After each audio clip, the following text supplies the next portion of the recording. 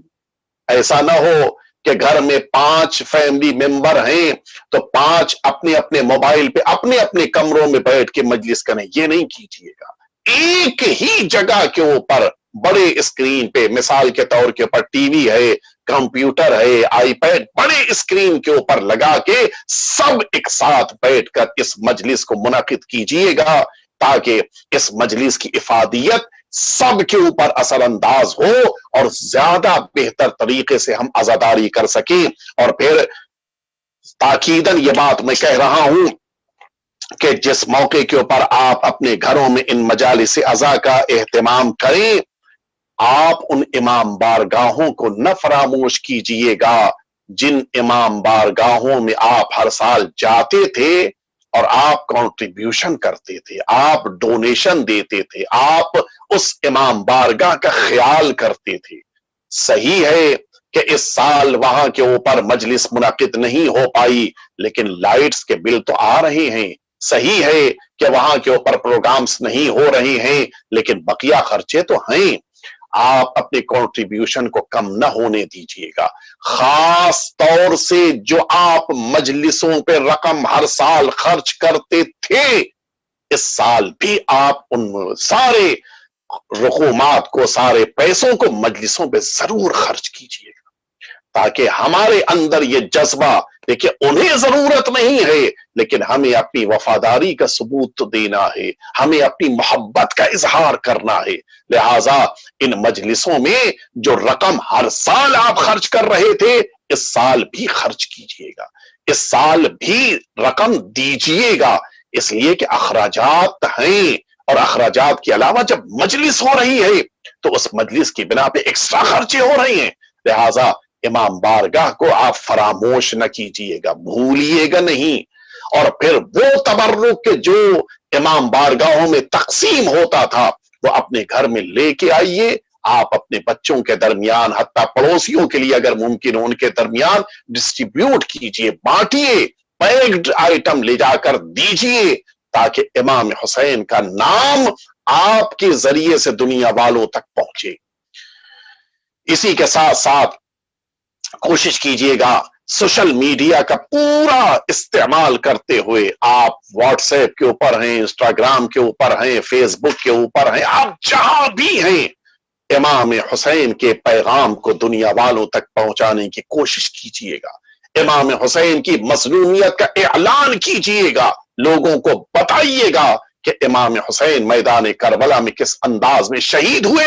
یہ سب کی ذمہ داری ہے۔ ہم ہر سال جلوس نکال کر امام حسین کی مظلومیت کو دنیا والوں کو بتاتے تھے، اس سال شاید ہمارے لیے جلوس نکالنا ممکن نہ ہو، شاید ہمارے لیے روڈز کے اوپر آ کر عزاداری کرنا ممکن نہ ہو، لیکن وہ پیغام کا سلسلہ نہیں رکنا چاہیے۔ ہم امام حسین کے پیغام کو سوشل میڈیا کے ذریعے سے، ہم امام حسین کے پیغام کو سبیلوں کے ذریعے سے، ہم امام حسین کے پیغام کو واٹر ڈسٹریبیوشن کے ذریعے سے ضرور جاری رکھیں۔ خود نہیں کر سکتے تو جو لوگ یہ کام کر رہے ہوں ان کے ساتھ ملیں، ان کا تعاون کریں، ان کے لیے سہارا بنیں۔ اور ایک بات اور میں عرض کروں کہ بہت سے ایسے بزرگان ہوں گے کہ جن بزرگان کے لیے، مثلا ہمارے گھر میں اگر کوئی بزرگ ہے، ہمارے دادا، ہمارے دادی، نانا، نانی، یہ جو بزرگان ہیں، شاید ان کے لیے آن لائن مجلس کو اٹینڈ کرنا گھر میں ممکن یا مشکل ہو، ممکن تو ہو، مشکل ہو۔ مثلا ان کو وائی فائی چاہیے ہے، مثلا ان کو موبائل کو یوٹیوب کے لیے آپریٹ کرنے کا طریقہ سیکھنا ہے، مثلا ان کو اس یوٹیوب کو اپنے ٹی وی کے اوپر کیسے کنیکٹ کرنا ہے۔ ان ساری چیزوں کی ذمہ داری ان نوجوانوں اور جوانوں کی ہے کہ ان بزرگوں کو طریقہ بتائیں، سکھائیں، یا کم از کم اس مجلس کے موقع پر وہاں پر بیٹھیں اور ان کے لیے یہ کام کریں. دیکھیں بہت پیارا موقع اس سال ہم کو مل رہا ہے کہ ہم اپنے اس فرش عذاب بچھانے کی ذمہ داری جو گزشتہ سال تک ہم نہیں کر پاتے تھے اس سال ہمیں مل رہی ہے. ہم میں سے ہر ایک کو یہ ذمہ داری مل رہی. اپنے گھر میں فرش عذاب بچھاؤ, اپنے گھر میں مجلس لگاؤ. تو پھر بہترین طریقہ ہے. ثواب تو ملنے کے لیے راستے پروردگار دکھا رہا ہے. انسان کو کوشش کرنی چاہیے کہ پوری طرح سے ان تمام چیزوں کو ہم استعمال کریں تاکہ پیغام کو پہنچایا جا سکے. گھر میں اپنے والدین کے ساتھ بیٹھ کر مجلسوں میں شرکت کریں. یہ نہ ہو کہ ہم دوستوں کے ساتھ بیٹھیں گے, نہیں, والدین کے ساتھ بیٹھیے. والدین کے ساتھ بیٹھ کر مجلس میں شرکت کرنا خود ایک ثواب کا ذریعہ ہے جو ایک مستقل موضوع ہے. اس وقت میں اس طرف آپ کو لے کے نہیں جانا چاہتا. اپنے بچوں کو تاریخ کے واقعات ضرور بتائیے. آج 7 محرم ہے, آج 8 محرم ہے, آج 5 محرم ہے, آج 2 محرم ہے, آج 3 محرم ہے, آج جناب علی اکبر کی شہادت کا ذکر ہوتا ہے, آج امام حسین کی شہادت کا ذکر ہوتا ہے, آج امام حسین کربلا میں وارد ہوئے, آج جناب اون محمد کا تذکرہ. یہ ساری چیزیں, یہ تاریخیں جو علماء نے ڈیوائیڈ کی ہیں, ان تاریخوں میں اپنے بچوں کو متوجہ کرائیں تاکہ یہ بچے امام حسین کے عاشق بنے رہیں. امام حسین سے انہیں ایک لگاؤ رہے. دنیا کی ان مشکلات میں, دنیا کی ان گمراہیوں میں, دنیا کے اس ماحول میں اگر کوئی ہمارے ان بچوں کو بچا سکتا ہے تو یہ امام حسین کی ذات گرامی قدر ہے. اپنے بچوں کو انشورڈ کیجئے امام حسین کی محبت کے ذریعے سے. اپنے بچوں کو مستقبل سنوارنے کا موقع دیجئے امام حسین کی محبت کے ذریعے سے. میں عرض کروں آخر کلام میں بات کو ختم کرتے ہوئے, گفتگو طویل ہے لیکن اب وقت نہیں ہے کہ مزید باتیں عرض کی جائیں. گفتگو کو سمیٹتے ہوئے آخر میں بس ایک جملہ میں عرض کروں کہ ہمارے اور آقا اور مولا امام محمد باقر علیہ الصلوۃ والسلام آقا فرماتے ہیں وہ افراد کہ جو روز عاشورہ کربلا نہیں پہنچ پاتے. ظاہر ہے کہ دنیا کا ایک بہت بڑا مجمع ہوتا ہے کہ جو کربلا میں اس دن عاشور کے دن ہوتا ہے, اور بقیہ سارے افراد عاشور کے دن اپنے اپنے سینٹرز میں, اپنی اپنی امام بارگاہوں میں, مسجدوں میں, کربلاؤں میں بیٹھ کر امام حسین کو یاد کرتے ہیں. آقا امام باقر علیہ السلام ان لوگوں کے لیے جو کربلا نہیں پہنچ پاتے ان کے لیے فرماتے ہیں کہ روایت میں ہے کہ یامر من فی دارہ بالبکاء علیہ, فرماتے ہیں کہ حکم دیا جائے ان لوگوں کو جو گھر میں موجود ہیں کہ وہ سب امام حسین پر گریہ کریں. کیوں؟ میں روایت مکمل کروں اس سے پہلے میں توجہ دلانا چاہوں گا. امام حسین پر ماتم کرنے کے لیے ہمارے 5ویں امام کہہ رہے ہیں کہ گھر والوں کو حکم دو کہ گھر میں جتنے لوگ ہیں سب سے کہے ماتم کریں, روئیں. بچے ہیں تو وہ گریہ کریں, خواتین ہیں وہ گریہ کریں, وہ تمام افراد جو گھر میں ہیں سب گریہ کریں. شاید وجہ یہ ہو کہ 5ویں امام جب عاشور کا دن آتا ہوگا 5ویں امام کو کربلا یاد آ جاتی ہوگی. یأمر من فی دارہ بالبکاء علیہ ویقیم فی دارہ مصیبتہ باظہار الجزع علیہ. فرماتے ہیں اور اپنے گھر میں مجلس منعقد کرو, اپنے گھر میں فرش عذاب بچھاؤ, امام حسین پر جزع کرو, گریہ کرو, رو بکا کرو. اسی لیے تاکید کی گئی ہے اس سال. مراجع کرام نے بھی تاکیداً کہا ہے کہ ایک مجلس ضرور ہر ایک کرے, آن لائن ہی صحیح, ایک مجلس ہر ایک منعقد کرے. کسی ذاکر کسی عالم سے گفتگو کی گئی, ان سے آن لائن ایک مجلس اس دن کرائے, ضرور ایک مجلس. آپ کے پاس ماشاءاللہ سے 2.25 مہینے کا موقع ہے, مجلس ضرور رکھی جائے اپنے گھر میں. ایک تو وہ مجلس ہے جو ہر روز لائیو نشر ہو رہی ہے, اس میں ہم شرکت کر رہے ہیں. اس کے علاوہ ایک مجلس کم از کم ضرور ایام اعظم میں اپنے گھر میں لائیو رکھی جائے, جس کو آپ اسپانسر کریں, جس کو آپ منعقد کریں. فرماتے ہیں اپنے گھر میں امام حسین کے لیے مصائب کا ذکر ہو اور اس مصائب کے تذکرے پر لوگ گریہ کریں، وَيَتَلَاقُونَ بِالْبُكَاءِ، اور اس طرح سے گھر کے سارے افراد ایک دوسرے سے ملاقات کریں کہ بعضهم بعضا، اس طرح سے ملاقات کریں کہ ہر ملنے والا گریے کے ساتھ ملاقات کرے۔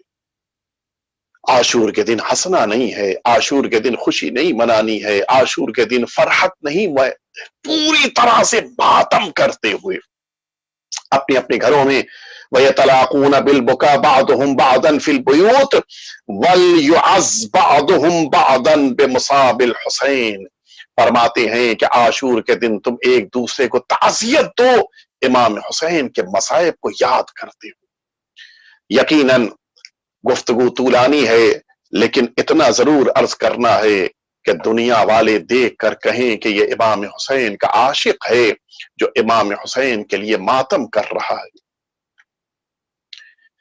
امام حسین کے لیے گریہ کرنا یہ انسان کے لیے بہت بڑی سعادت ہے۔ اذا اراد اللہ بعبد خیر قذف فی قلبہ حب الحسین، خدا جس بندے کے ساتھ نیکی کرنا چاہتا ہے اس کے دل میں حسین کی محبت کو قرار دیتا ہے۔ اللہ نے آپ کے دلوں کو امام حسین کی محبت عطا کی، شکر پروردگار بجا لائے۔ امام حسین کی محبت قربانی چاہتی ہے، امام حسین کی محبت جان نثاری طلب کرتی ہے، اور اگر جان نثاران امام حسین کو دیکھنا ہے تو آئیے میں آپ کو لے کر چلوں ان چھوٹے چھوٹے شہزادوں کا تذکرہ کروں کہ جن کی دنیا کے بعض علاقوں میں آج شب شہادت ہے۔ دنیا کے مختلف علاقوں میں آج ان دو چھوٹے شہزادوں کا ماتم کیا جا رہا ہے کہ جنہیں لے کر جناب مسلم سرزمین کوفہ پر آئے تھے۔ وہ دو چھوٹے چھوٹے بھائی ایک دوسرے کے لیے مددگار تھے۔ جس موقع کے اوپر مشکور کے زندان سے انہیں رہائی ملی، وہ بھی اس طرح سے کہ چھپ کر ان کو رہا کیا گیا کہ جاؤ مدینے کی طرف چلے جانا۔ لیکن سنیں گے یہ تب پہنچے جب مدینے کا قافلہ نکل چکا تھا، صرف خاک اڑ رہی تھی۔ یہ بچے پریشان سرگردہ کہ اب کہاں جائیں۔ ایک معظمہ، ایک مؤمنہ نے انہیں اپنے گھر میں پناہ دی۔ اس مؤمنہ کے گھر میں جب اس کو پتا چلا کہ یہ مسلم کے یتیم ہے، اپنے ہاتھوں سے اس نے ان بچوں کے سروں پہ کنگھی کی، ان بچوں کا لباس بدلا، ان بچوں کو اپنے ہاتھوں سے کھانا کھلایا، لے جا کے ایک حجرے میں ان سب کو بڑی خاموشی کے ساتھ سلا دیا۔ بچے مدتوں سے تھکے ہوئے تھے، کون تھا جو شفقت کے ساتھ پیش آتا؟ ان بچوں کو نیند آ گئی۔ لیکن سنو گے عزاداروں، اسی مؤمنہ کا شوہر حارث گھر میں واپس آ کے اپنے حجرے میں آرام کر رہا تھا۔ نصف شب آدھی رات آئی، ان بچوں کی آنکھ کھلی۔ ایک بچے نے ایک بھائی نے دوسرے بھائی سے کہا کہ بھیا میں نے خواب دیکھا ہے۔ دوسرے بھائی نے پوچھا کہ بتاؤ تم نے کیا خواب دیکھا ہے؟ بڑے بھائی نے بتانا شروع کیا کہ میں نے خواب میں دیکھا ہے کہ میرے بابا جد امجد رسول اللہ کے سامنے حاضر ہیں۔ رسول اللہ نے بابا مسلم کو دیکھ کے اچانک پوچھا کہ مسلم تم چلے آئے اور تمہارے بچے وہاں دشمنوں کے نرخے میں ہیں، دشمنوں کے درمیان گھرے ہوئے ہیں۔ میرے بابا نے جواب دیا کہ اے میرے جد رسول اللہ، میں اپنے ان بچوں کو آج جنت میں اپنا مہمان بناؤں گا، یہ بچے قریب ہمارے پاس آنے والے ہیں۔ چھوٹے بھائی سے بڑے بھائی نے کہا کہ بھیا یہی خواب میں نے بھی دیکھا ہے، اس کا مطلب یہ ہے کہ آج ہماری زندگی کا آخری دن ہے، ہمیں دنیا سے رخصت ہو جانا ہے۔ یہ کہتے ہوئے دونوں بھائی ایک دوسرے کے گلے لگ کے رونے لگ گئے۔ ان کو تو احساس نہیں تھا کہ گھر میں کون ظالم چھپا ہوا ہے۔ سنیں گے عزاداروں، حارث کی آنکھ کھلی، بچوں کے گریے کی آواز سنی، کہتا ہے کہ یہ بچے کہاں سے گریہ کر رہے ہیں؟ زوجان مؤمنہ نے کہنا شروع کیا کہ شاید کوئی پڑوس میں بچے رو رہے ہوں گے، کہ نہیں یہ آواز گھر کے اندر سے آ رہی ہے۔ اس نے حجروں میں تلاش کرنا شروع کیا، زوجہ راستے کی رکاوٹ بن رہی ہے، لیکن سارے حجروں میں تلاش کرتے ہوئے اب جو ایک حجرے میں قدم رکھا، دیکھا سامنے دو بھائی کھڑے ہوئے ہیں۔ ان دونوں بھائیوں کو دیکھ کر یہ دونوں بھائی تو سمجھے کہ ظاہر ہے کہ اس گھر میں جب مؤمنہ ہے تو پھر اس کے گھر میں جتنے افراد ہوں گے وہ نیک ہوں گے۔ پوچھا بتاؤ تم کون ہو؟ ان بچوں نے بغیر جھجک کے کہا کہ ہم مسلم کے یتیم ہیں۔ سنو گے عزادارو، بس یہ جملہ سننا تھا کہ حارث آگے بڑھا، اس نے ان دونوں بچوں کے بالوں کو کھینچ کے تماچے لگانے شروع کیے۔ کہتا ہے کہ میں صبح سے شام تک تمہیں تلاش کر رہا تھا، تم لوگ میرے گھر میں چھپے ہوئے ہو۔ ان دونوں کو رسیوں میں باندھا اور حجرے کو بھی مقفل کر کے آ کے لیٹ گیا، سو گیا۔ سنیں گے عزاداروں، اپنے اس حجرے میں آیا، اپنے ان دونوں بچوں کو لے کے یہ حارث اپنے بیٹے اور غلام کے ساتھ اسی نہر فرات کی طرف بڑھا۔ ان بندھے ہوئے بچوں کے لیے اپنے غلام سے کہتا ہے کہ پہلے ان کو قتل کر دو اور پھر اس کے بعد سر لے کے عبید اللہ کے دربار میں چلیں گے۔ غلام نے جب یہ دیکھا کہ یہ دو بچے ہیں، آگے بڑھا۔ بچوں نے پوچھا کہ اے غلام، تم کیوں ہمیں قتل کرنا چاہتے ہو؟ کہا کہ میرے آقا نے حکم دیا ہے۔ بچوں نے کہا کہ اے غلام، ہم جب تمہیں دیکھ رہے ہیں، تمہیں دیکھ کر ہمیں اپنے جد رسول اللہ کا مؤذن بلال یاد آ گیا۔ اس غلام نے کہا کہ تمہارا کیا تعلق ہے رسول اللہ سے؟ ان بچوں نے کہا ہم خاندان رسول سے ہیں، ہم مسلم کے یتیم ہیں۔ غلام نے تلوار پھینکی، جا کے نہر فرات میں کود گیا۔ کہتا ہے کہ میں اس بات میں تمہاری اطاعت نہیں کروں گا۔ کبھی پانی میں ڈوبتا تھا، کبھی پانی میں نکلتا تھا، بس یہی جملہ کہتا جا رہا تھا، یا رسول اللہ مجھے معاف کر دیجئے، مجھے نہیں پتا تھا کہ یہ بچے آپ کے گھرانے کے ہیں۔ اس حارث نے اپنے بیٹے کو حکم دیا کہ جاؤ ان دونوں کو قتل کرو۔ بیٹا آگے بڑھا، لیکن جب پتا چلا کہ یہ خاندان رسول سے ہیں، وہ پیچھے ہٹ گیا۔ کہتا ہے کہ ہم اس گھرانے کے بچوں کو قتل نہیں کریں گے۔ حارث آگے بڑھا۔ عزاداروں، میں مجلس کو مختصر کر کے آپ کے سامنے عرض کروں کہ جس موقع کے اوپر حارث قریب پہنچا، کہا میں تم دونوں کو قتل کرنے جا رہا ہوں بڑے بھائی کے سامنے۔ جس موقع کے اوپر خنجر تلوار لے کے آگے بڑھنا چاہتا ہے، چھوٹا بھائی کہتا ہے کہ پہلے مجھے قتل کرو۔ بڑے بھائی نے جب یہ جملہ سنا، حارث سے کہتا ہے کہ میں بڑا ہوں، مجھے پہلے قتل کرو۔ کہا تم کیوں قتل ہونا چاہتے ہو؟ سن سکیں گے عزاداروں۔ حارث سے بڑے بھائی نے کہا کہ جب میں نکل رہا تھا، میری ماں نے چھوٹے بھائی کا ہاتھ میرے ہاتھ میں دیا تھا اور یہ کہا تھا کہ بیٹا اپنے چھوٹے بھائی کا خیال رکھنا۔ یہ کیسے ممکن ہے کہ میں زندہ رہ جاؤں اور میرا چھوٹا بھائی قتل کر دیا جائے؟ حارث نے بڑے بھائی کو پہلے قتل کیا، تلوار سے سر کو قلم کیا اور پھر اس جسم اطہر کو اسی نہر فرات میں پھینک دیا۔ نہر فرات میں وہ جسم ٹھہرا رہا۔ کچھ ہی لمحات کے بعد جب چھوٹے بھائی کا جسم بھی آ گیا، یہ دونوں بھائی کا جسم ایک ساتھ نہر فرات میں بہنے لگا۔ ہاں عزادارو، یہ چھوٹے چھوٹے سر حارث لے کے جا رہا ہے، لیکن میں کہوں گا اے شہزادوں، تم نے اس سرزمین کوفہ پہ عالم غربت پہ شہادت پائی ہے، لیکن جو مصیبتیں کربلا میں حسین نے برداشت کی ہے وہ انسان سوچ بھی نہیں سکتا ہے۔ اے بچوں، تم بھوکے نہ تھے، تم پیاسے نہ تھے، لیکن حسین کے بچے بھوکے بھی تھے، پیاسے بھی تھے۔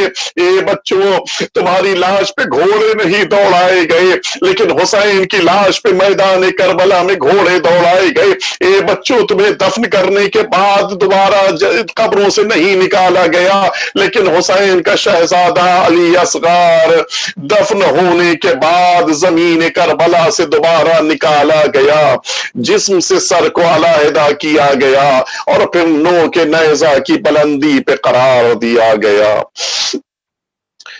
وَسَيَعْلَمُ الَّذِينَ ظَلَمُوا أَيَّ مُنْقَلَبٍ يَنْقَلِبُونَ إلهي بحق الزهرة وأبيها وبعلها وبنيها والسر المستودع فيها أن تصلي على محمد وآل محمد۔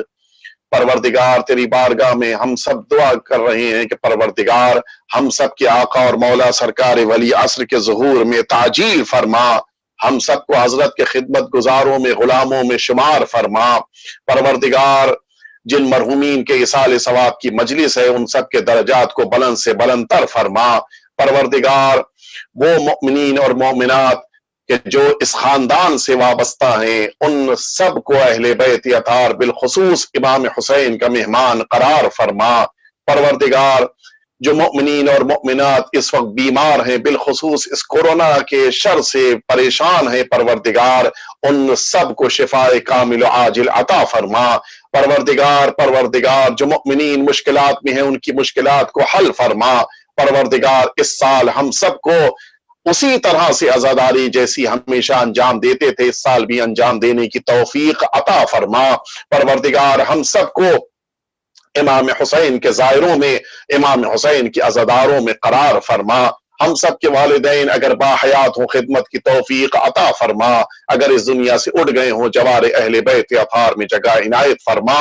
وصلی اللہ علی سیدنا محمد وآلہ الطیبین الطاہرین۔ التماس ہے کہ ایک دفعہ سورہ حمد اور 3 دفعہ سورہ توحید کی تلاوت فرما کے مرحومہ نرگس بنت احمد علی رتنسی اور حاجی احمد علی رتنسی فیملی کے تمام مرحومین آف نور بانو بنت جعفر علی نوروز فیملی، مرحومین آف حاجی غلام حسین مولیدینہ میر علی فیملی، مرحومین آف شیربانو لاڈھا مانجی فیملی، مرحومین آف قاسم عباس بشیری فیملی، مرحومین آف پیار علی شروف فیملی اور کل مرحومین جو اس دنیا سے اٹھ گئے ان سبھی کو ایصال فرما دیں۔